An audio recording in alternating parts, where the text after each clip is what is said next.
going on, ladies and gentlemen? This is Muscle, and this is another Two Line Music Hut's Entertainment Report podcast. And today, we have a really special guest. Listen, this is one of the wickedest selectors to ever play sound. You know we have in the building today? We have DJ Mark, formerly of Bass Odyssey, now of Mark Movements in the building. What's going on, big boss? There, no Muscle. Big up yourself and big up all the people out there who's listening and everything, you know? They are going to try to take it easy in these rough and slow times, you know, but, you know, we have to just keep fighting the fight, you know. You understand. Well, first and foremost, happy 2021. Yeah, man, same to you and to all the fans out there too. And I mean, big up yourself. All right, Mark, let's get right into it here. Because when it comes to your history of playing sound from Bass Odyssey to Mark Movements, even before that, it's crazy. So let's get into it right here, all right? Okay. What part of Jamaica did you grow up in, and what actually introduced you to music? What was it that you liked about music in the first place? All right, well, I grew up in St. Ann. I'm from St. Ann. That's what they call it in the bush. I wasn't too far up in the bush like Bass Odyssey, but close enough to the bush, you know, about 6 miles from where they were located. In terms of getting into music, I started music from when I was going into high school. In that, we formed a band while we were at school, and I actually played bass guitar and keyboard, you know. So I was in that aspect of music before moving on to actually playing records and those things. You know, it's been a passion, you know, musical as it is has been a passion for me. So, you know, the transition from playing instruments to playing records, you know, was easy. Yeah. And what was that transition like? What was the first sound you started to play? The sound that I started to play first was a sound from a sentence being St. Ann by the name of Easy Rock. You know, that sounds a sound that it's like a little party juggling sound, you know what I mean? And, you know, I played basically on the North Coast mostly, you know. So that's the first sound that I really started to play. And what year was that we're talking about? Oh my God. I think that was 89 to be exact. 89, yeah. 89. Okay, and how long were you actually on that sound there doing your stuff for? I was on it for probably, it was actually a couple months, to be honest, probably about 6 months or so.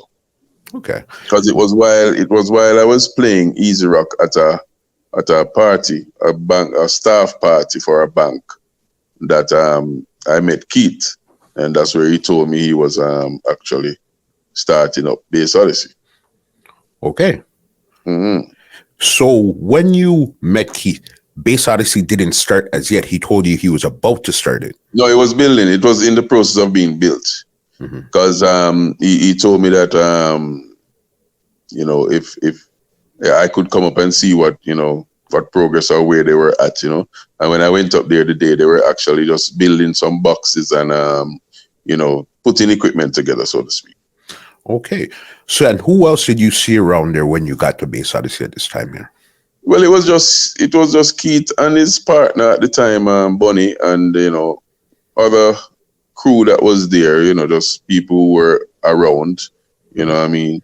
They did not have a selector at the time. Keith was the one who was playing the sound in terms of before they started to build the sound, they had the name. They used to play at some little parties and so, but Keith was the one that was playing it. So I was actually the first person to play Bass Odyssey. You know? From 1989, the inception of Bass Odyssey. Yeah. Okay, wow, 89. Okay, so you're the first one playing, and then what was the next moves from there after you started playing Bass Odyssey? All right, well, you know, 89, you talk about being 18, 19, young person. You know, even though I love music and was playing music, my dedication to music was not there like that, you know. I played Bass Odyssey for probably about 3 or 4 months, you know, and then an opportunity arose that for me to go to the States.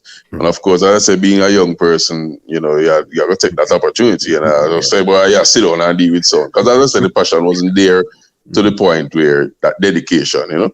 So I basically left the sound at the time, went overseas and was there, you know, for a couple of years before I actually came back.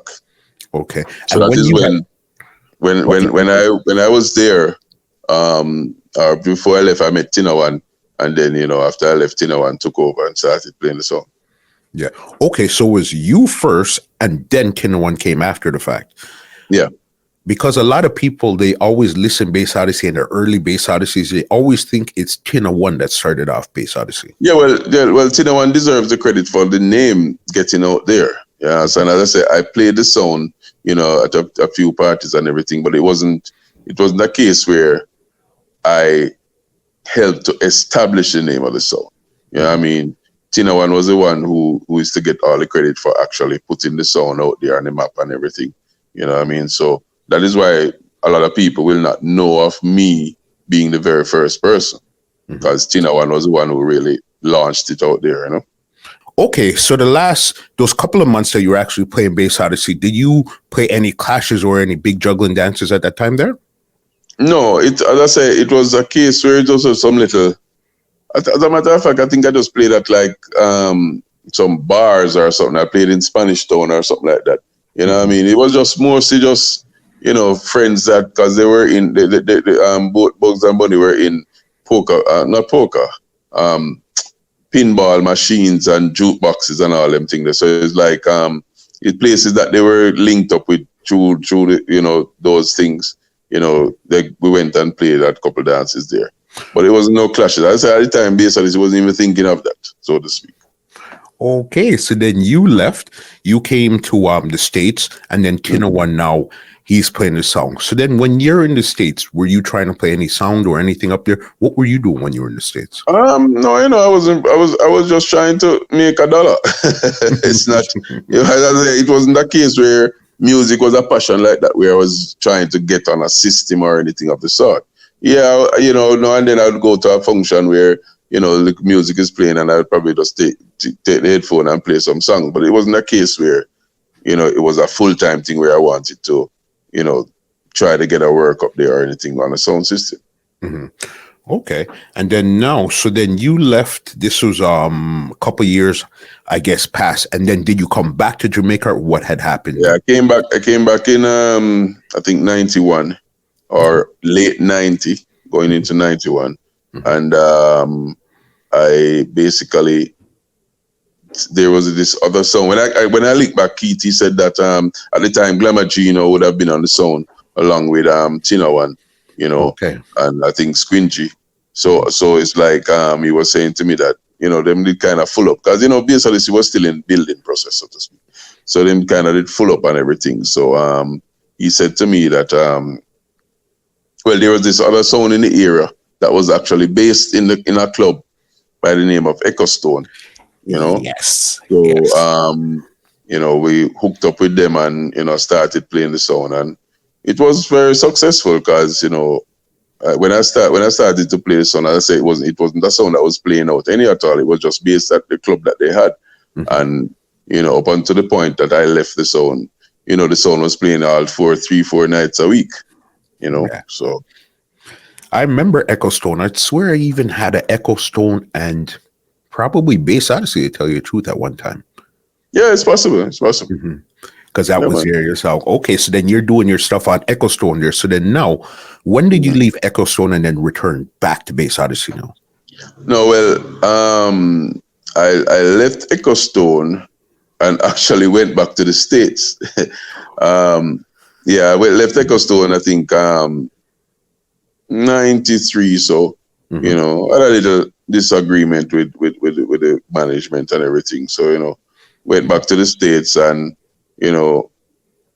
that time now I started to deal with music, so to speak, in terms of, playing at some clubs and all them things. Not on a sound system, but just being out there as a person who was playing music, So I was keeping in the loop now, because now the music was a part of me that I was trying to, really get dedicated to it. So I was up there, playing music, and then that's when Keith had called on me, because they had a dance. They had some dances in the States, and their selectors didn't have any visa. Their visas were up and everything. So, he wanted to honor the commitment. So he basically called me in the States and asked me if I was available, if I could go and play the dances for them. And, you know, that's how come we link up back that way again, you know, just to go and play those dances in the States. Yeah, and remember, this is years of not really connecting with Bass Odyssey, so you don't. Yeah, it's like as a matter of fact, it's a case where, you know, say for example, I think he linked me, like say he linked me the Friday, and the dance was the following Friday, and he came up from probably about the Tuesday, you know, so I went up to New York to meet up with him. And I had to learn the songs between Tuesday to Friday to play, you know. Yeah. And as a matter of fact, the first dance that I played was a clash with Earth Ruler in Biltmore Ballroom. And you know, just learn the songs in 5 and I'm just learning the songs. So it's like, because he knew the dub to a point still. So, you know, like he would say, all right, anyway, you fall shot, you know, he may help me out because he knew them.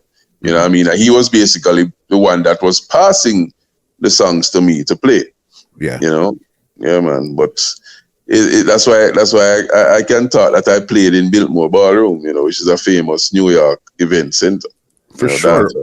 Okay, so I guess you were the selector and the MC that night there also. Yeah, we started off with Keith doing some MC work, but you know, being a person who doesn't really talk on the microphone like that, so it's like he got hoarse very quickly. Yeah. So I had to take it over and just do whatever I could do at the time, even though I wasn't the MC. But you know, you don't know.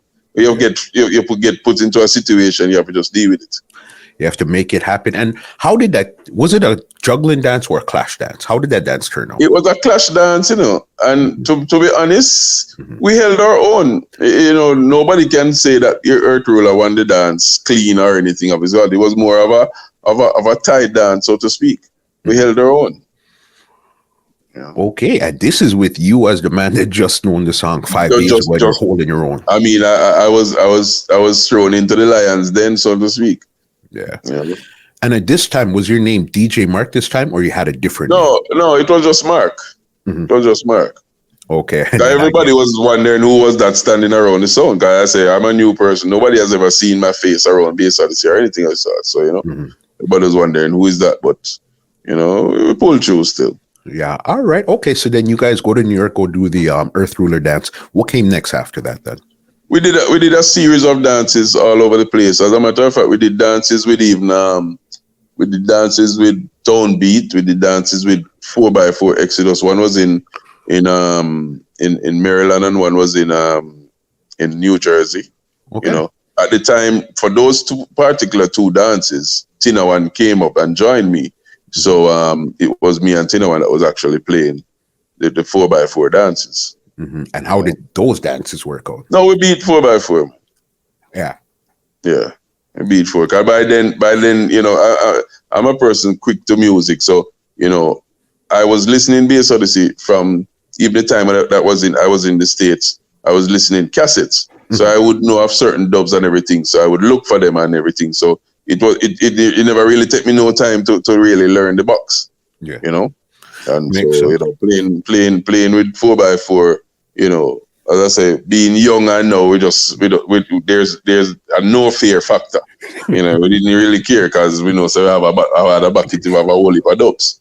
You know, so we just attack and kill. Yeah, you're gonna figure it out one way or another. You're gonna figure out what's going on here. All right, so you guys came up, you guys did your tour and stuff. So then, what was the next step for you from there then? All right. Well, after that, as I say, I was basically helping out a situation there. You know, I was basically helping out a situation there. So it's like it still wasn't a permanent thing that I was back on Bass Odyssey because, you know, he still had his full slate of selectors. It's just that they couldn't travel. You know what I mean? So about 95, late 94, 95, I came back to Jamaica now. And I started to play at a club that was just built in Brownstown, in the area that I came from. This club was just built up and everything. So I was now the resident DJ for the club.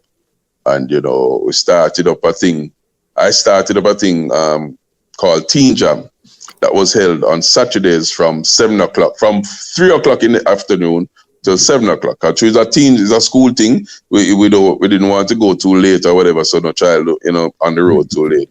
So what we did was we got some black cloth and basically darken up the club and everything. So even though it was sun pelting outside, when you came inside, it was dark. And that is what students would like, that kind of atmosphere, for them to enjoy themselves. So we started Teen Jam, and I mean, from the very first day, the first Saturday it was kept, that was the smallest crowd we had. And that crowd was almost 400 people. That was the smallest crowd. Every other Saturday is like 500, 600.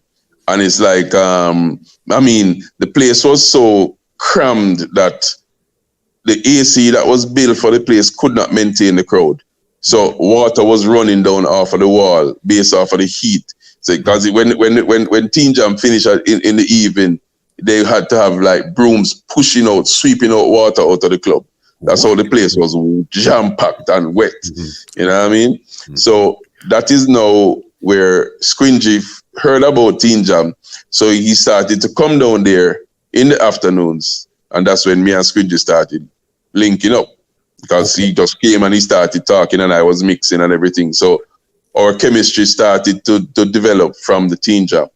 And you were strictly playing as Mark or DJ Mark this time, or you were playing another song at Teen Jam? No, man, it's just DJ Mark. I was as a matter of fact, I wasn't even DJ Mark. I was still Mark. Yeah. So this when I go on Bass Odyssey, Squingy added the DJ Mark to it and everything. So it was just Mark, and it was just me as the resident DJ for the club. You know what I mean? So me and Squingy started linking up there, and that's how come, we developed the chemistry, as I said. And then eventually, Squingy told Keith that, well, at least I guess Keith heard about how me and him was wrecking the place, so to speak. You know what I mean? Everybody, Teen Jam was the spot that everybody wanted to be on a Saturday. Even though it started from 3 o'clock in the day, I mean, big people was flocking Teen Jam along with the teens. So, because them just know it was a mad vibe in there. And you're selected, and then you said that's where you met Squingy, you guys connected, and then everything started to roll. So he brought you back to Father Keith? Well, I guess at that particular time, Bass Odyssey was going through a split, with the two partners, Bunny and Keith. You know what I mean? So, and then there was a situation where Glamour G and Lenny was mostly on Bunny's side, so to speak. So now there was a space that they needed, Keith needed additional selectors. So, I think Squingy told him that, listen, why you not make my comeback, because, him know if he play, you get what I'm saying, and everything. Even though Keith knew that still, so that's how come I actually ended up back on the song. Okay, so then you got there just as the song was splitting. Yeah, just as it was split. That's how it was split. So I came on the sound in 96. Yeah, because I remember that was a big thing between Keith and Bunny. Yeah. That was the biggest thing that a lot of people were talking about, because at this time here, Bass Odyssey was hot probably 3 years before this, so they were still a brand newish type of song, and to hear them splitting already, it's like, what's going on here? Yeah. Okay, so then you came in on the split. So then what were some of when you got to Bass Odyssey, who was on your side of Bass Odyssey? It was Squingy, Worm was there. Worm was basically new on the sound too, and Dwayne and Skinny. That was a team. And then Glamour G and Lenny had left with with Bunny. Yeah. Okay, so then what were some of the early stuff that you guys started to do now that you're on Bass Odyssey? What were some of the early? Well, so that time now Bass Odyssey was a war sound and everything, and so it was basically booked out every weekend same way. So we just started to go to dance, and of course I brought my style to Bass Odyssey, so to speak. So when I play, it would have been a different kind of vibe from what was even there before. The vibe that was there before was good enough. but I brought my vibe, which, every time, every selector should be able to bring a different kind of vibe to a function. You know what I mean? So it took off where, my name started getting popular in the streets in terms of playing and everything. And then now, of course, Squingy was the only one that was traveling at the time. And, there was a lot of war dances that they started to come up now. So, I had to start traveling with Squingy and, we just started kill sound. Yeah. Do you remember one of the first places that you and Squingy actually left off the island to go? Man. Yo, that one there rough. I look back. I think the first time me and him left the island, it was to go. I think it was Bermuda, I'm almost sure it was Bermuda. I'm not sure. I don't remember clearly, but I'm almost sure it was Bermuda. You know what I mean? And because that was like 97. Yeah, man, I think it was Bermuda. Yeah. And then we came back to New York and just played some regular dances. That time they used to have a club named Act 3 club in the Bronx. Yeah, so we went to Bermuda, came back to New York, and we played in Act 3, and it just started from there. I can't remember everything, just me. I'd have to go back and start check back the passport them and look. All right, now, okay, so you're flying out and stuff, because I want to get the Jamaica stuff, then we're going to get to the foreign stuff here. Jamaica now. Do you remember one of the early songs that you and Squingy had to clash, or this time it was all of you guys, you, Squingy, Worm, and everybody that had to clash a song? In Jamaica, you're talking? Yeah. Well, put it this way. One of the most clashes that were kept in them time there was we and Black Cat. Yes. You know what I mean? Yeah, we and Black Cat clash a lot. I mean, all over. You know what I mean? So it would have been, I think if I remember correctly, it would have been Black Cat would be one of the first clashes that I played with Squingy. Yeah. You know what I mean? And we took it from there. Cause, Pantano, we always beat him left, right, and center. It's not a, it's like we can just, all right, we're going to have an easy night tonight. Even though we know same body, don't get me wrong, I'm one of the baddest selectors in the business. Yeah. You know what I mean? If you give him an inch, he will take a mile. So you can't give him an inch, none at all. You have to just make sure, so if you reach a start, step on him and don't even try to ease up your foot one bit. Because if him get a little peek out, he may go around you. You know what I mean? So that's how good he was. That's Black Cat and Panther for you. Okay, but then now, remember, you guys had split. When it came to the tunes and everything, who had what? Did the other Bass Odyssey have the hardcore? You guys have the new stuff? It was split right down the line. Yeah, it was a case where most of the bigger dubs, Bunny had them. Most of the bigger. But in terms of the major catalog of dubs, Keith had them. But in terms of the foundation, like tune for tune dubs, Bunny had the greater section. Keith still had a portion, but what was missing, Bunny had. Yeah, because I remember you guys used to play like some, but again, you probably don't even notice. There was like a Garnet Silk, Dennis Brown, and somebody else in combination. No, it was Garnet Silk, Coco T, and Charlie Chaplin. It was, and was that the one that the other Bass Odyssey has, or you guys had it at that time there? No, we did have that one. We did have that one. What happened is that, remember, there would have been at least 2 sets of tour dubs, right? Okay. And what happened is that there was one that was very fresh that I contributed to cutting, you know what I mean, which is a newer set of tour dubs. But then now the older set now would have been more worn. So you find that if them time the people never used to put, some songs were on cassette. So most of the time, them songs they really cut straight to plate. You know what I mean? So if you don't have it on the dub that you can play, then and the other person has it, then you're in problem, because what happens is that that's his dub plate, records, they scratch, things will happen to them. So we would have had some dubs that Bunny would have had, but it's just that they were not in a condition that they could have been played. So that is why we couldn't even play them, because it's like it wouldn't make no sense. They would be scratching all over the place. You know what I mean? So that was a disadvantage where Bunny had those dubs. You know, so we had to just do without or make do off, you know, with other dubs. Makes sense. Okay, now you guys are rolling and stuff. Was this when Stone Love had stopped playing with Bass Odyssey at this time when you had got to the sound? No, Stone Love stopped playing Bass Odyssey, staying with Bass Odyssey before I got there. Yeah. Okay, so you don't remember any early Stone Love dances when you were No, I never played with Stone Love in those in that time. In that time. I think it's way up the line somewhere in the 2000s. Maybe after 2001. I think that's really yeah. How about Jaro? Because I know Jaro, there was an incident with Bass Odyssey. Yeah, well,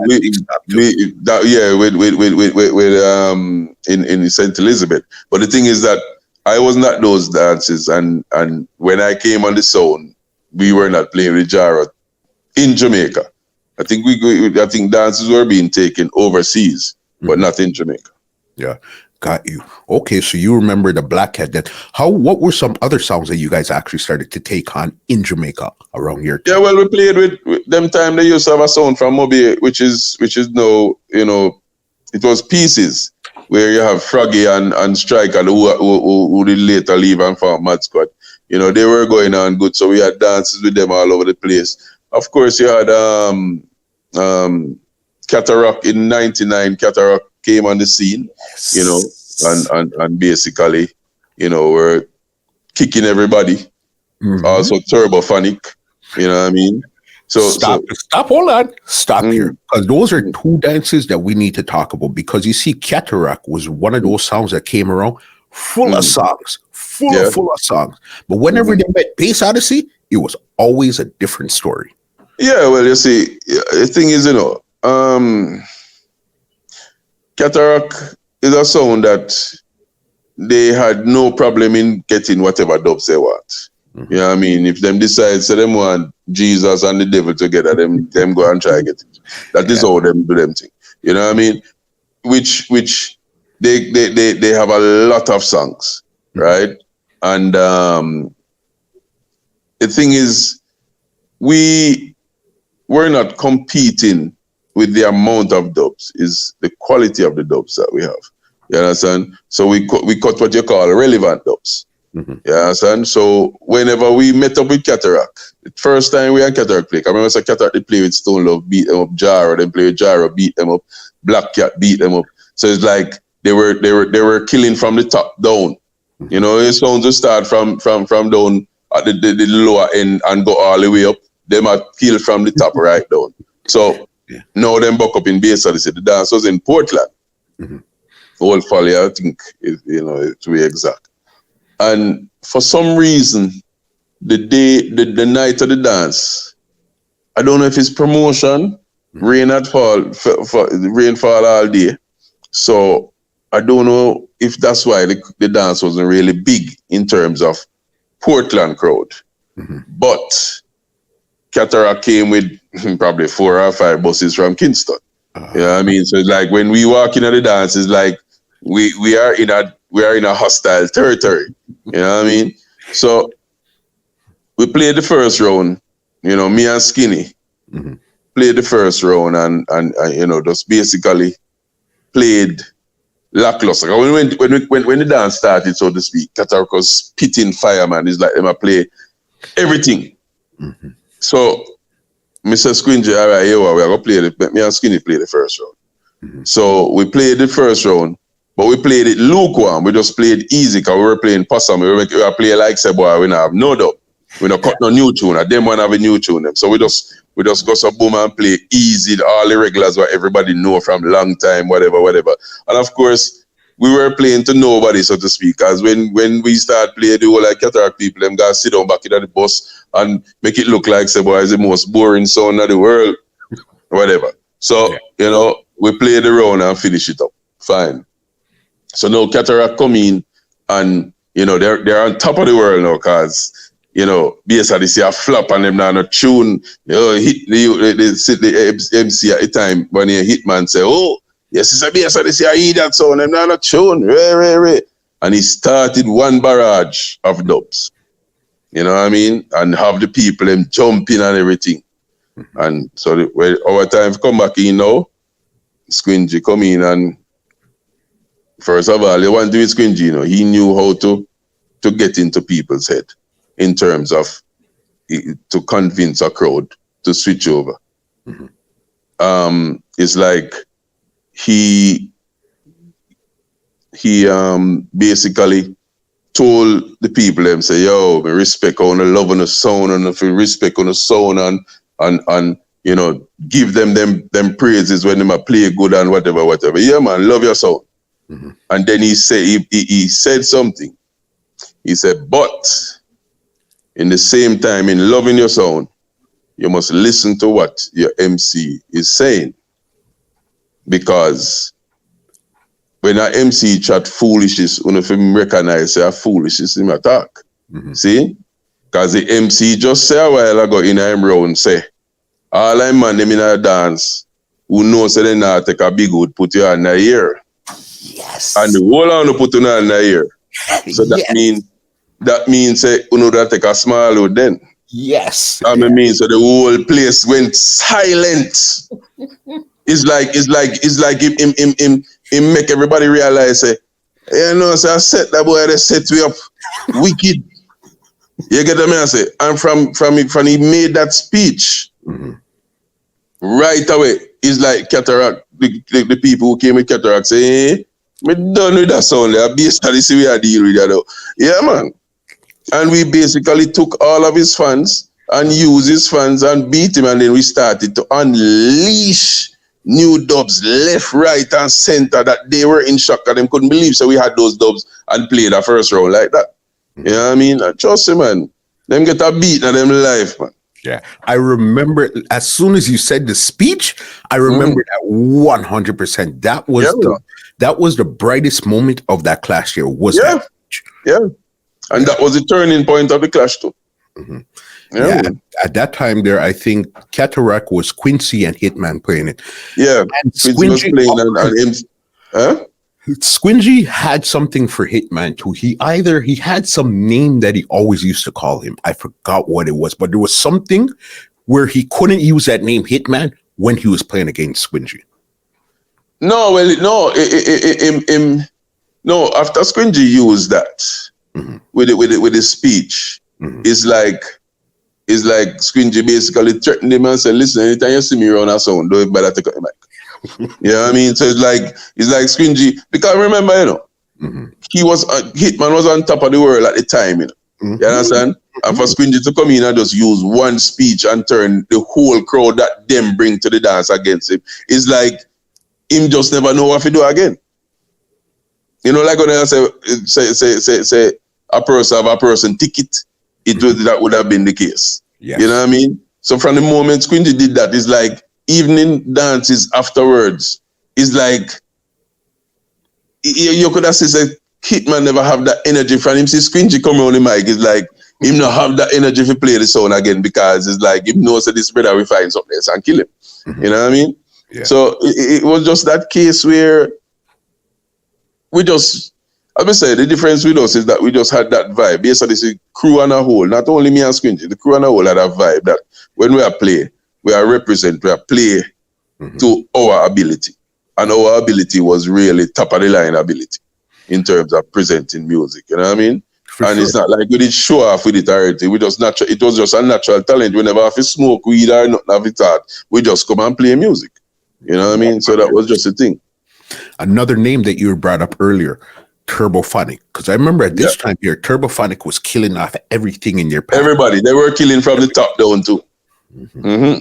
All right. So then now when you guys bucked them up, tell us about that one there. All right. That dance was the first dance with we and Turbophonic was held at the wharf in Black River. All right. That dance was a massive dance. Massive dance. And I don't know what happened to Turbophonic that night. To be honest, I just really, it's like when we played our first round and flattened the place. Mm-hmm.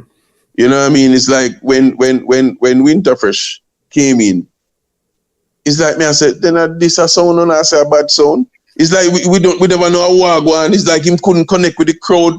There was nothing going right for them. You know what I mean? And we all laugh and a chat and I say this a sound, a bad sound or whatever. When we came in back and we flattened the place and kicked them up wicked again, Squingy said, as a matter of fact, people, here we go on now. We have one more song to play. You see, after we play that song, yeah, it's going to be a recess. So we are going to go outside on the street of Black River. We're going to have a little vibes. And when Turbophonic finish play, we go back in and we play again. And so said, so done. When the moment he put on the mic, like him say, all right, people, ready to go outside now, come. And he put on the mic. And we walked out of the dance. The entire dance walked out behind us while Winterfresh was in there. Winterfresh was playing in there, playing for the boxes that was left in there. And by the time when him say one to go to Bass Odyssey or two to go to Bass Odyssey, we say, all right, ready. And the whole crowd walked in behind us back in the dance, so we play again. So, as I say, I don't know. You know what I mean? You know, say sound have bad nights and our selectors will have bad night, but that was a real bad night. Yeah. Just me. Would not get it together. And I remember another epic one. I'm not sure if I'm jumping forward far in this one. Was when Bass Odyssey won Jamaica World Clash and the crowd took out Squingy. Was it Jamaica World Clash where the crowd took out Squingy? Yeah, and it was carried in the air, yeah. Yes. Tell us about that dancer. All right, that dance, if I remember correctly now, that dance was Rodigan, Mighty Crown, Mataran. First World Clash. It was held in D-side, Chilani. Yeah. That night there, trust me, it was a case where we couldn't do nothing wrong. You know what I mean? And them time there, me I cut some wicked dub. And I like another joke thing. It's like, you know, I was at a stage where when it come to a clash, when we know that we have a clash coming up, you know what I mean? My wife could attest to it where me just sit down, see everybody asleep in the house and me up playing music, playing the rhythms in the background and I DJ the lyrics them myself and me I do and change them up and write them and carry them, go get the artists. So all our songs are just totally different. You know what I mean? And we just put on a beat in, man. Trust me, it wasn't that joke thing. It was that joke thing. I want to tell you, say, Jazzy T from Renaissance, or from them time, the Jazzy T look away and say, boy, Bass Odyssey a field sound, cause you never see sound kill sound them way there, you know? Yeah, boss. Yeah, man.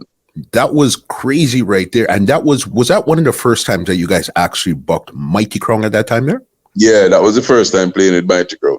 The first time playing. And they did well, you know, because, you know, Mighty Crown have a way where them write over them songs wicked too. And of course, they being that it was the first time Jamaicans were actually seeing Japanese playing dancehall. So the novelty was fresh and it's like, you had to really go hard on them, you know what I mean? Because trust me, you know, them never have no limit to cutting them. Yeah. So when them try cut everything same way or personalize everything same way or whatever, you know what I mean? So it was just our natural vibe where we have to just use and keep it going. So we could end up winning the clash. Yes, and that was the one that Bass Odyssey won, and as I said, the crowd took out Squingy because that lift him up and brought him up. Yeah, he worked like a rock star thing. Eh? Yes. All right, let's get to some of you guys' foreign dates here now. When it came to the big clashes in foreign, what were some of them that you remember? Some songs, some clashes where this one was a real clash here. Well, as me tell everybody, I mean, in several other interviews or anything, one of the main clashes that stand out in the States for me was the clash with Bodyguard in New Jersey. Yes. And the reason why it stood out is that that clash, Bodyguard had just beaten Addies, you know, and cause Matarana and Babyface a fight around the sound and all them things. So it's like Bodyguard was a hot sound now, you know. This Bodyguard was the sound. Got them come to New York, come kill New York King and everything, you know. So it's like them is a sound. So even when the promoters asked them about the clash, they didn't want to take the clash because in New York, they never wanted a clash in New York because, you know, they wanted to keep that hype going for them. So they decided to take the clash in New Jersey, which every day me wonder about it. And I say, but that don't make no sense because New Jersey is just across the bridge. There's not like the people in New York can't drive across the bridge. It just don't make no sense to me. But anyway, that's how them do them thing. You know what I mean? So in them days, you never have a case where, you know, class set for start 12 o'clock and, you know, referee going to be there and you're going to flip a coin to see who play first. It wasn't the days. Them days is whoever reach at the dance first, I play first. Mm-hmm. So we decided that, you know, we are going to reach there from 9 o'clock. Mm-hmm. Them time they say 9 o'clock. When, as a matter of fact, you know, I have a big up Andy Chin and the Tech Life crew from New York. When we were there in New York, we on them roll and everything. Mm-hmm. And they all of us went over to New Jersey. And when we reached to the venue, the sound Snow White was just stringing up. Them never even start playing it, man. Was just bringing in the boxes, and we were even there helping them put up the box and everything, guys. Like, we have to make sure everybody sees a Bass Odyssey reach first. Mm-hmm. So you know how that go. And it's like we reached there 9:30, and to our surprise, by 10 o'clock, Bodyguard was in the place too. Okay. So it's like Bodyguard was still trying to reach first before us. I'm frightened when them come to the door and see us. You know, them know it go. Mm-hmm. And trust me, man, that night was a night where we unleashed, man. We unleashed. We played the first round so hard that Bodyguard had to play old tunes in their first round because they were so weakened. You know what I mean? And it ended up to be a very, very, very, very good clash. You know what I mean? Squingy, you know, and Links. Because, you know, Links is a man now back from nothing. And Squingy decides him now back from nothing, you know. So one time they were, two of them was in there, one another face and all them something there. And, you know, but we gave them the beating. And I think that's what really launched out Bass Odyssey as a new tune sound. You know what I mean? If everybody started to say, boy, yo, when you want to hear new tune, a Bass Odyssey you have to use, and or you go listen or whatever the case may be.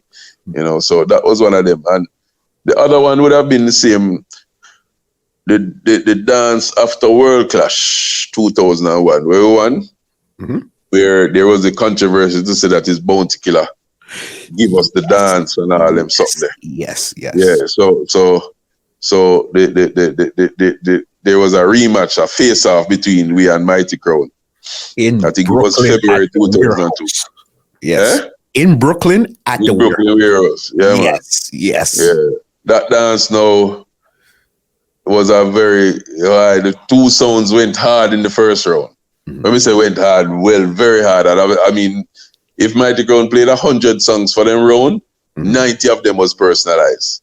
You know what I mean? So you know, say, you know, people love the personal too. We couldn't keep up with them things because them doesn't make sense to we. We cut 1 and 2 personal. We know they on the whole bag of personal all the way.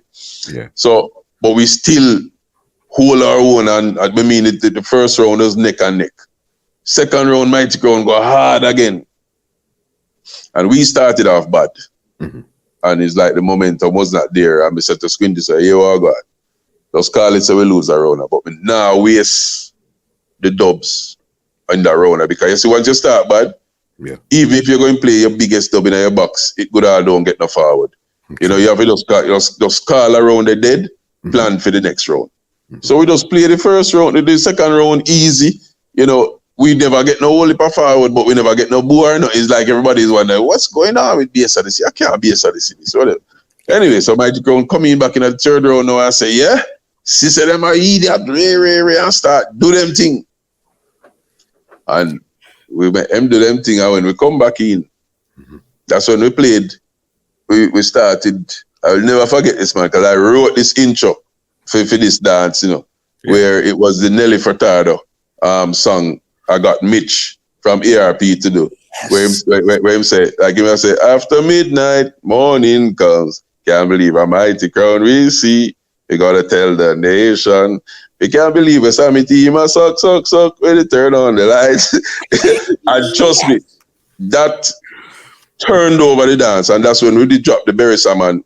Mainly sound, they try to test Bass Odyssey sound, you know, and trust me, that was what basically turned around that round.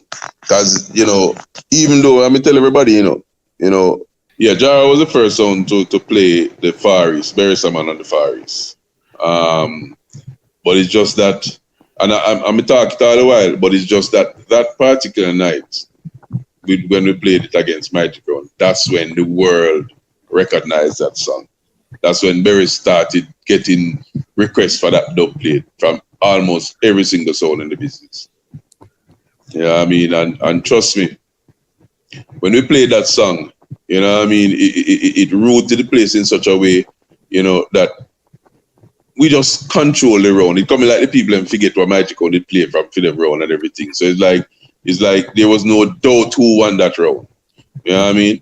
And then now, when it reached tune for tune, you know, Magic Round, one of the things that I think kind of messed up Magic Round is that they were continually talking about losing the world clash and say, thief the world clash, or thief the world clash. Almost every song was talking about, so we thief world clash. And it was getting to the people now. Like, I say, all right, come off of that now, man. Give that a break now.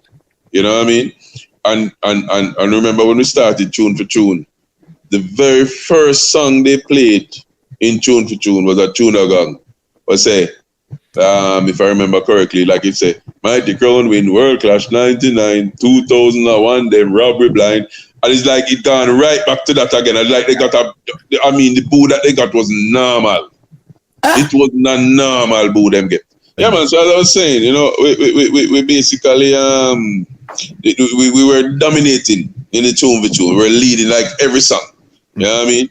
And it reached a stage where it's like we were just gonna put the nail in the coffin now, in the final nail in the coffin, and that's when we played the tune of Mervyn. Mighty Crown, don't put that where you can reach it. And trust me, you know, the forward was so big that when Mighty Crown, when Simon got the mic back in his hand, the people were still giving us a forward, and he must say, "Yeah, man, that song the big. Me feel it, you know, me feel it." And after that, they practically gave up. They locked off. They said, all right, people, this is a tonight and a my night, so I'm going to play my final song. And they locked off.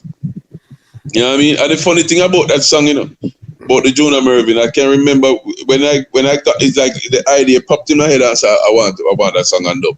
Because we didn't even have it on dub regular. So we say, yo, we need it. And the artist lived in Portland. Okay. Right?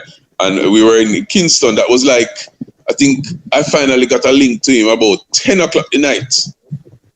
About 10 o'clock at night, I got a link to him. You know, and I was in Kingston. And I said, sing if you're not going to bed early, I come link now, you know. And I left from Kingston and drove to Portland. I think we reached Portland something like minutes to 1 in the morning. Because, you know, them time of the road wasn't no highway or nothing to do with some real bad roads, you know. And we reached them and voice the song, man, and yo, it really was worth going. All right, Portland is so far from St. Ann where we live that when I left Portland almost 2 o'clock or minutes to 2, I didn't reach home till nearly 5:30, going to 6. That's how far Portland was from where we live. You know what I mean? But as I said, it was worth it. For that one song. But it was a wrecking song. Big one. All right, because I know when it came to Brooklyn, that was you guys' stronghold. It was Brooklyn, Bounty, Bass Odyssey. That was the argument there. Okay, another clash where you guys actually made the man get upset was Bass Odyssey versus David Rodigan in, I think, a warehouse.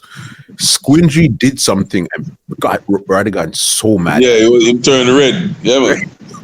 He turned red. You see, all right. Them time that we and Rodigan we didn't have a link like that, you know, where we were friends or so to speak, you know what I mean? So, knowing how Bass Odyssey did things, we were just a straight war machine. We kill you, we say anything we want to say, we don't like it, that's for your business, right? So that was the same approach he did to Rodigan. So, you know, Rodigan was speaking his English, his Queen's English and everything, and you know, and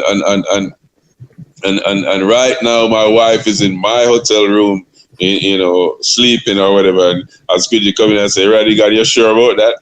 Right now, your wife is in your hotel room with the next match. And it pissed him off. I tell you, me know.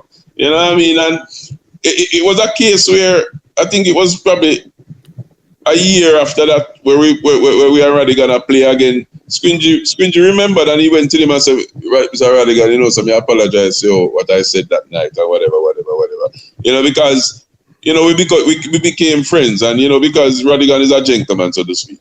You know, Squingy took it on himself to just basically apologize. That's why if you realize from that, you know, even the last clash that we had Rodigan played, you know, 2008 UK Cup, if you realize, even when Squingy was talking to Rodigan, he spoke to me with nothing but respect. He never said nothing disrespectful to Rodigan, none at all. Yeah, man. You know, so that was just it, man. But that night was a night still. I remember Rodigan red, you know? I remember that clear as day. And I think that's the one where he said, listen, his pants are tight. If he could put it up here, he can't put it here. If he could put it here, he can't put it here. And man. I'm going to play the Beanie Man and say, we talk too soon. Like that, we have to say, box, we have a room. Yeah, remember all of them things though. Classic Bass Odyssey. I got a couple more dances before we move on to the saga here, because we could talk about 7,000 dances you guys played. Yeah, oh gosh. Okay. Addies, which one do you want to talk about, the UK or the Washington? All right. Well, we can talk about both of them. It's a case where the UK one, the only thing I don't remember which one was first, if it was the UK one. Yeah, I think the UK one was first. UK was first, and then Washington. And then it was Washington. All right, the UK one. Mm-hmm. Babyface, before I came on Bass Odyssey, Babyface would have been a very respected person, selector in England. Mm-hmm. So when we went to the UK, Winterfresh had just joined the South. Mm-hmm. You know? So when we went to the UK, it's like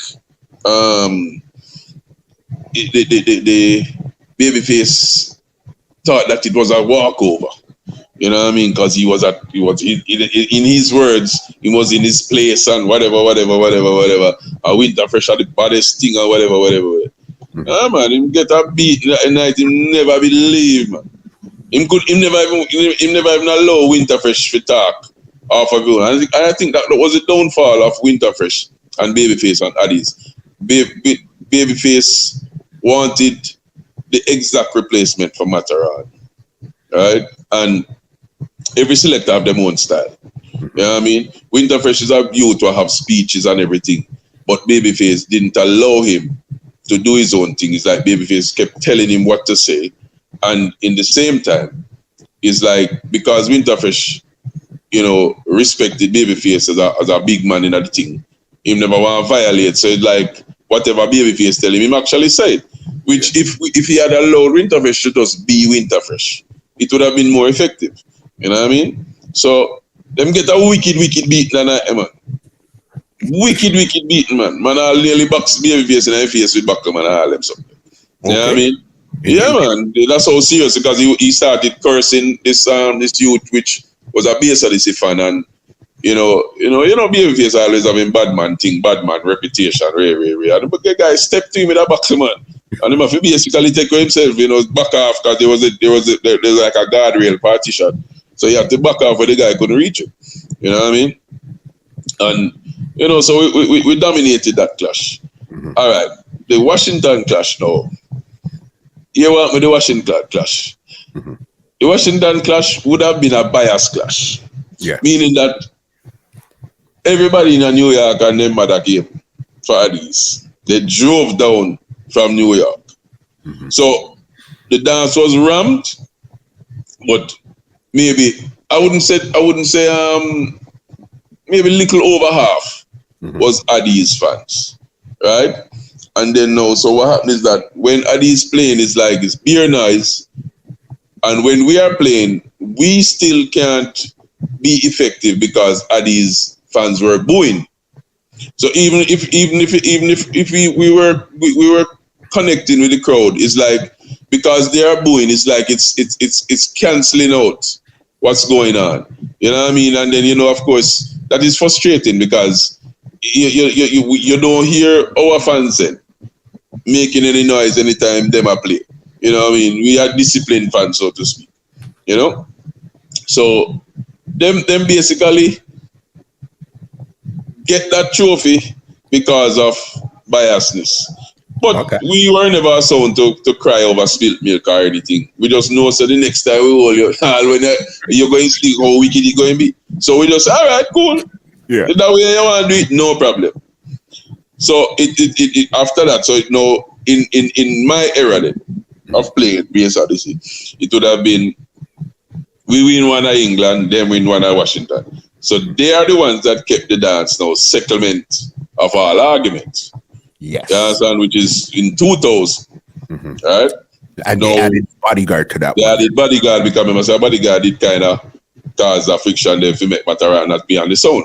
So it's like we went to that dance with a vengeance. And it was Addies that kept the dance. It was Father Ethan that kept that dance.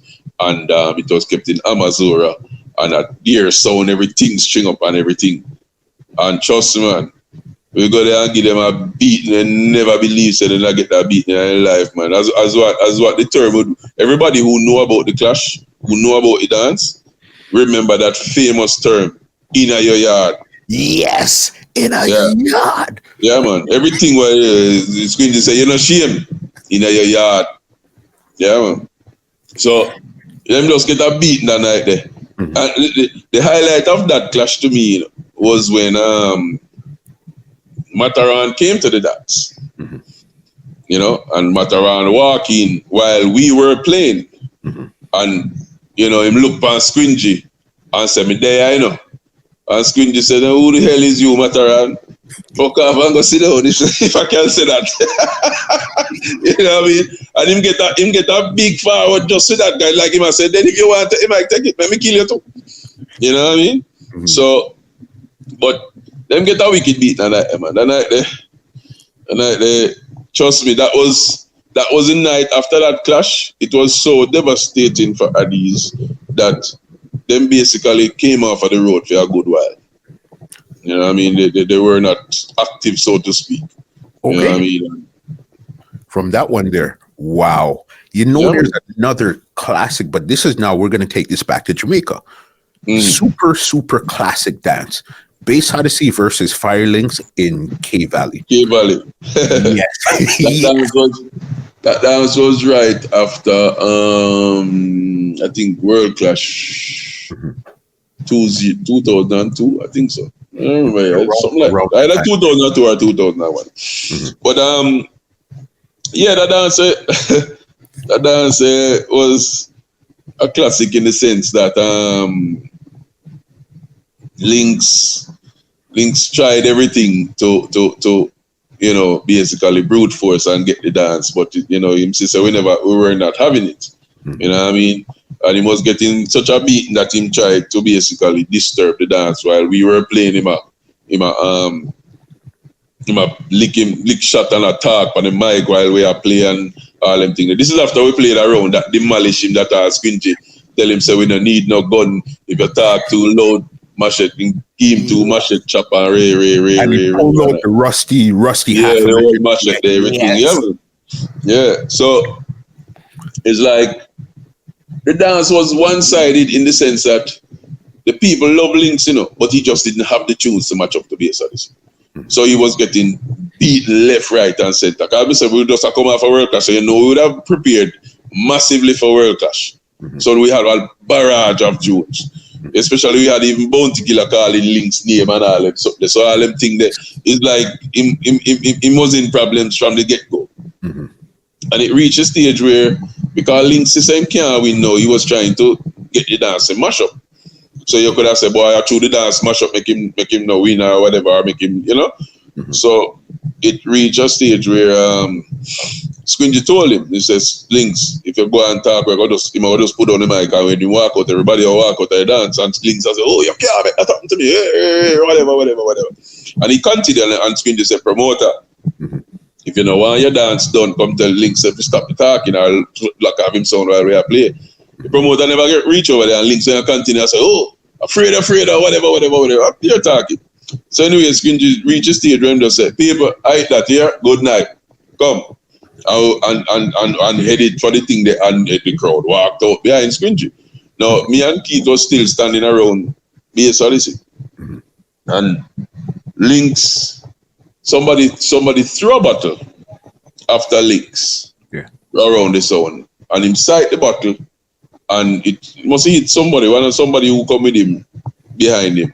But when it happened, Links made a talk and say, you want to get the guns them. You know? So I mean I talk over the mic, you know. Him say, get the guns. And him run off, him move off around him son and put him hand in him waist and him shirt. Like him would want to intimidate him have something. So he tussled up with one of the maintenance crew. And it's like somehow the maintenance crew realized him not have nothing and started to reach. And back off him waist for a long last. Links, to be honest, I think Links is lucky that cutlass was so long. That it took so long to come out, so him realized that something was coming up. And him just let him go and ran out of the dance. And, you know, me and Links no deal from them time then. And, you know, I mean, it's him I really care feelings or whatever. I really don't care. But, But one of the things is that he was standing, when he ran out, we saw two people coming towards his sound with a 2x4 piece of wood, you know, right? That him coming to mash up the console and everything.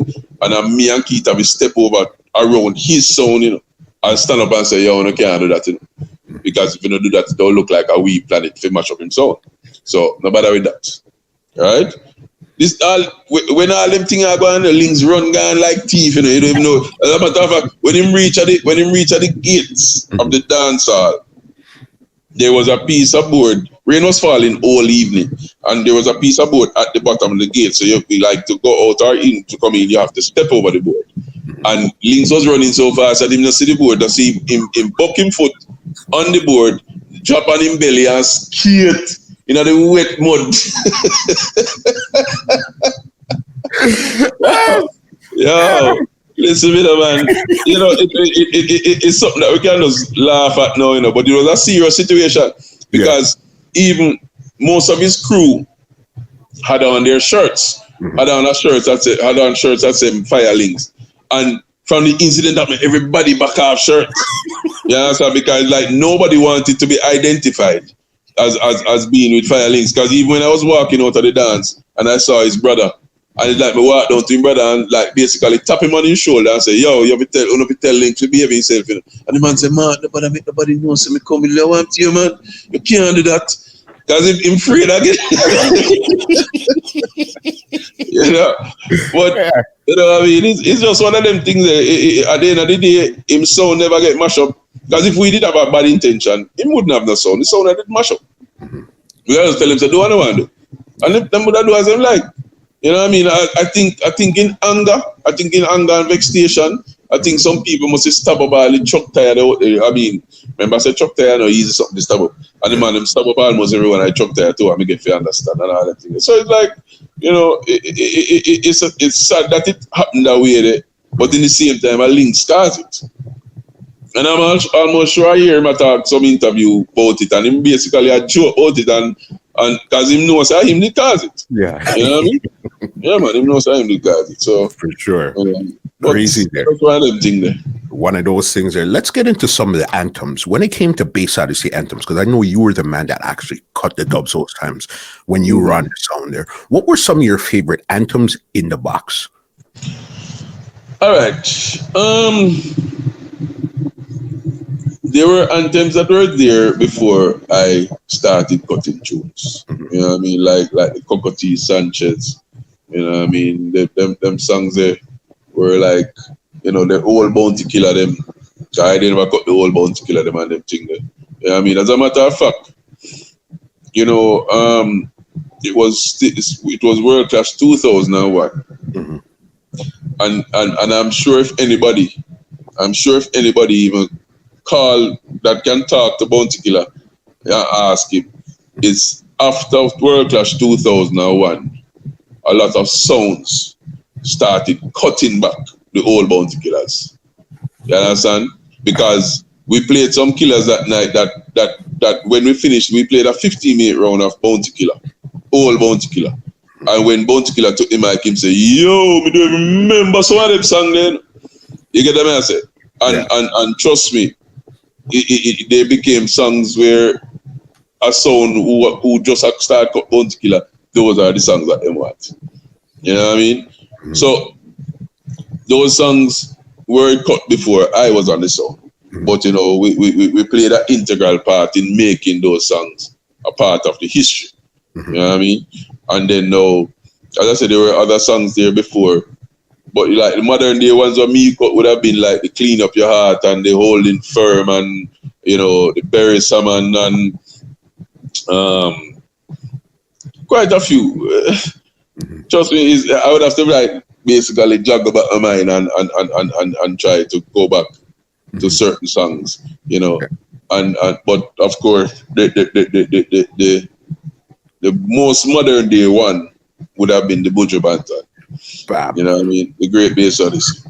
Let's talk about that because I remember War Rhythm, that was originally King Addies. They were the one that lost the rhythm. All right. The thing with that rhythm now, because you know, you'll hear a lot of people debating, say, yo, Addies first played a rhythm. Yes, Addies first played a rhythm there, but when Addies cut dubs on that rhythm and was playing the rhythm, mm-hmm. it was just Addies. Nobody really was interested in using the rhythm.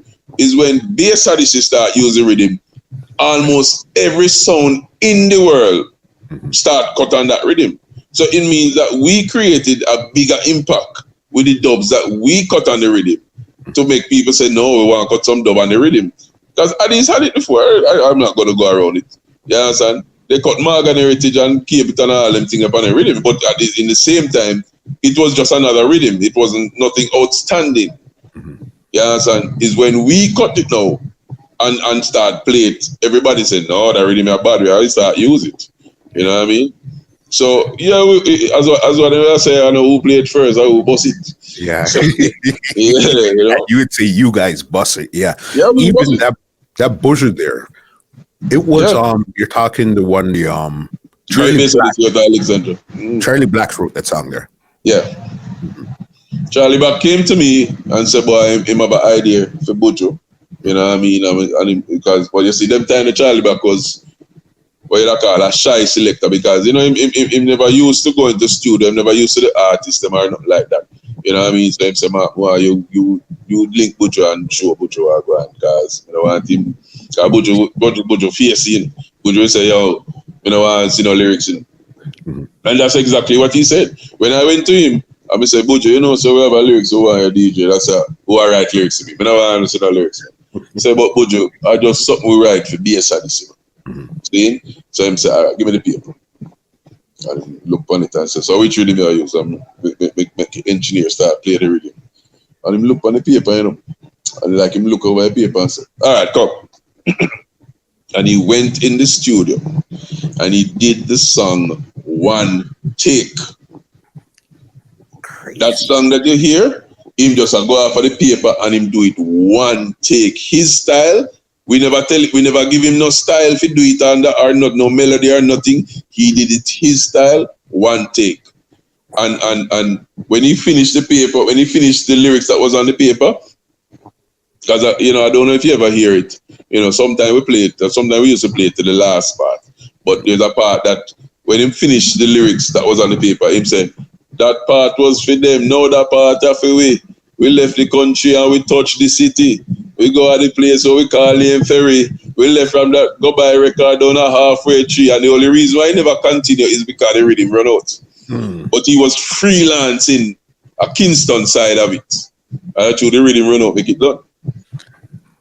That's crazy. Just the fact that, again, you guys inspired the beginning, and then he said, you know what, as an artist, I know how to put on the man, here. Yeah, man, him just fix it up. Yeah. Crazy. All right. This is where things start to get a bit kind of serious now. When it came to Squingy, when did you guys actually find out that he was sick? Squingy, we kind of knew that he was sick from, the 2002, 2003. He had a spell of sickness and everything, but he would have gone through his different phases of spells of sickness and come back strong and all right. So it's like, he was coping with the whole situation. Mm-hmm. You know what I mean? He was coping with the whole situation. So it was a case where we just knew that there was a time when he would be down, but he would rise back up, so to speak.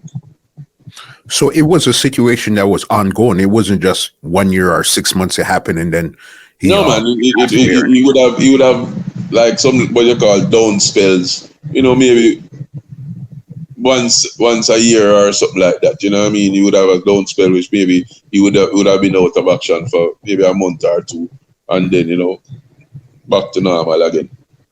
You're right, because the last dance I remember seeing him on was the UK Clash. Yeah, UK Cup, 2008. Did you guys lost the one because he swore?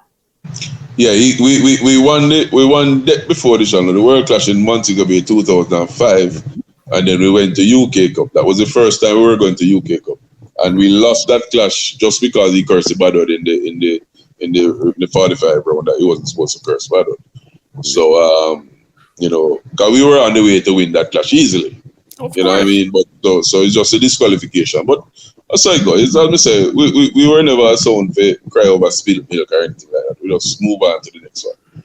Makes sense. And then now, as you said, he got sick from time to time. So then now when you guys knew, okay, this is when it seems really serious now. Like we haven't seen him like this. What was the game? Yeah, because he was missing. He was missing in 2006, and he was missing in 2006 because he didn't do World Clash at Mobile or the UK Cup. That's how come me and Worm did go UK Cup, 2006. 2007, he was getting better. He was trying to get, but he had lost a lot of weight, and so he did that before. He did the World Clash in Mobile, and in doing it, it's like, he's a man who always want to climb up and scaffolding, and he decides I'm going to climb up. And look at me, before him go up, and he said, no, do it, man. And he said, him the business, he might go. Yeah. And he went up and fell off. So that is the only reason why he did not come to UK Cup in 2007. Got you. Because normally World Clash is kept in Jamaica, and then the following week is UK Cup. So because he fell off and broke his ankle and his shoulder, he couldn't go. So me and Worm had to go again back in 2007. Got you. Because I know when it came down to the last little bit, he ended up in the States at this time here.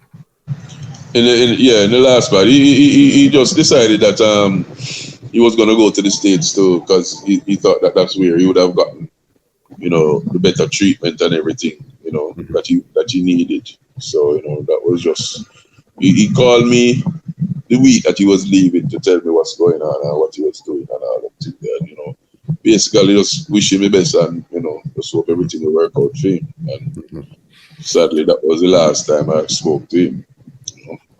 Crazy. And even, so what kind of strain did that actually leave on the team after he had gone? Because remember, it's Mark and Squingy. So then there's Mark still here. I guess it's Worm, Delingy, or somebody that's going to try to replace him. You're the difference. You're the thing about the whole situation. I was always a team person, regardless of who it is. Because if you realize, I can boast and say, all right, we win clash with Skinny, we win clash with Squingy, we win clash with Worm, we win clash with Damien. You get what I'm saying? That was the difference with me. When nobody else can say that winning with everybody else, I can say I win with everybody. So I was a team person where whoever was there to represent, we're going to represent. That was just it. You know what I mean? So it wasn't really a strain because, as we said, we never keep the thing to just me and Squingy. It wasn't Bass Odyssey, it wasn't about me and Squingy. It was the team. You know what I mean? That is why Bass Odyssey would have remained on top or as a dominant force in the business because of the fact that we did not keep the glory just to me and Squingy. we shared it. We made sure to put the other younger selectors forward. So when Squingy died, when I leave the sound, you know, they were already established and could carry on the whole thing same way. So it wasn't too much of a strain. It was more of a mourning, you know what I mean? If you say, boy, you know, you see, because it wasn't sudden, True. It made things easier because we knew he was sick. You get what I'm saying? So it's like we didn't expect that, but we knew he was sick, so anything was possible. You know what I mean? So that was the case. So we just carried it on. You know, it wasn't the same in terms of clashes, because you don't know, me and Squingy have a different level of chemistry. You know what I mean? And his talent along with mine made things so much easier. I never have to worry about what he was doing. He never have to worry about what I was doing. You know what I mean? So it was so easier to just do what I do. So, you know, in that sense, there was a void, so to speak. You know what I mean? Even though me and Damien was playing the dances and we had a good chemistry also, it still wouldn't have been the same as, you know, me and Squingy, so to speak. You know, so that was it. Okay. So then it was Damien and Worm that turned out to be, they had to fill up the space where Squingy left at that time there. Yeah. And what it seemed like at one time, it seemed like people are funny. You don't know if they love the sound or if they love you. Because I know at one time after Squingy had died, it's like Bass Odyssey just couldn't get back the same. They won. You guys won the UK the year after he died. Worm cleaned that up. But it's like a lot of dances after that, you guys couldn't really get the same energy. Well, you have to understand that when it comes to clashes, the fans expected to see me and Squingy. They know what to expect from Squingy. You understand? So in having a replacement for him, even though the guys were on the sound from a long time, it still was not Squingy. So you find that a lot of people was basically on a trial and error thing where I can see what them are going to do then. You know what I mean? Instead of coming and say, yo, we know say we are going in a ray. You get what I mean? Because them know say it's not Squingy, then it's not going to be the same energy, the same everything. So it's like, even though they came to the dances to support the sound, they were still watching to see how things would have gone. And it's expected because, of course, your main selector, who is the warp specialist, so to speak, is no longer there. You know, you have to be there just to observe what's going on. You know? Makes sense. And Squingy had passed in 2009. What really happened between 2009 and 2011 to make you actually leave the sound that time there? Because this is only a 2-year span we're talking about here. Yeah, well, what happened is that I actually had decided between me and my wife and our family that when we turned 40, I was going to, you know, leave the business, so to speak. I wasn't sure what I was going to do, but, you know, I said, well, all right, we reached 40, but I did done put in, call it 15 years of the business already. So, you know, I'll move along, you know, because at the end of the day, you have to think about it that sound system don't have any pension behind it. So if you just decide you're going to play a sound system, I'm not making it bad or trying to discourage people. You know what I mean? I'm just speaking for myself. You know what I mean? Everybody's have their own choice to do what they want to do. You know what I mean? But I knew that I don't want to stay around a sound until I'm old and grey, probably can't even walk. Then that's when I'm going to try to see how I'm going to survive after that. Because once you reach, selectors have what you call an expiration date. No matter how you want to take it, you have an expiration date where there are younger generations coming. You know what I mean? Eventually, the older you get, you're gonna get slower. You're gonna, you probably don't remember as good as thing. So the younger generation is gonna want to see the younger selectors. It is just natural. You understand? Maybe you if you want to continue, you're gonna be playing for big people, which is in your age group then. But you know, I didn't want for it to reach a stage and then didn't have a foundation for myself. Because like I said, there's no pension to it. You understand? So I had decided at 40, so I actually went over to 41. You know what I mean? And said, boy, I'm going to start my own thing. You know what I mean? So that was the whole thing. No matter how you want to take it, it's just about having ambition. You know what I mean? I want to be in a situation where having my sound now, you know, eventually, you know, it don't have to reach Bass Odyssey status. It's not that I have not achieved if it don't reach Bass Odyssey status. I just want it to be relevant. I just want it to be playing, right? So we have the younger selectors there who are doing them thing now. Make them get them exposure. I want to be able to know, say, all right, I can be at home, and while being at home, I just me watch a trucker drive in or drive out and ask him on them how the dance squad. Because that was now my foundation. Yeah. You know? So you switched thing there. You're basically now Father Keith, but instead of Bass Odyssey, for DJ Mark Movements. Right. You understand? And you know, I thought that there him still giving me, you know, enough energy and everything to keep up with with what's going on same way. So, you know, I still can play a dance and be relevant just the same. You know what I mean? But I still take more of a back seat and allow my younger selectors for them to get the shine now. Makes sense. Why did you decide to build the song Yellow? Yellow, yeah, well, me used to go to a school named Yorkcastle High School, and it was yellow and black. Okay. You know what I mean? So me just say, all right, everybody have come with black, blue, but all kind of different color. Me say, all right, me gonna use yellow. You know what I mean? And the thing with yellow is that yellow is bright. So even in the darkest of the night, you can know my color, my sound in the dance, because you're gonna see that yellow. Yeah. Okay, so the song has been built from what, 2011 you actually built the song? 2011, yeah. 2011. And how is it going right now for the song? Because what a lot of people don't know is it takes a good 5-10 years to really grow roots on a song before it really starts to take off right now. Well, to be honest, so from me start off, it's been nothing but good bookings, everything in terms of good vibes, everything is like I don't remember parking well, of course, apart from the scope thing, but crazy. I don't remember for the entire year parking a month in terms of weekends. Okay. You know what I mean? It's like almost every single weekend I was playing both Friday and Saturday and everything. You know what I mean? Even this year I had, as a matter of fact, I was in a situation where I had bookings that would have brought me right across the island, you know, different parishes this year, you know, last year, you know what I mean? So what the promoters doing is they just basically put it on pause and decide that when things open up back, they just continue with the dates. You know what I mean? But trust me, it's been very good.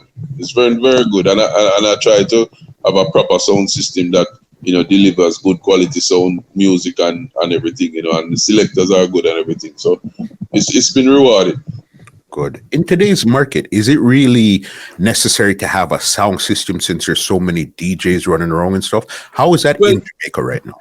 Well, the thing is, you know, to me, just going solo is cheating the business in my mind. You know what I mean? I left Bass Odyssey and I decided that I didn't want to be walking around with a console, you know, to be lining in on somebody's sound and they will tell you, say, you can't play this or turn it down this or whatever. So I decided that I want to have my own sound system there. Therefore, I have control of everything. You know what I mean?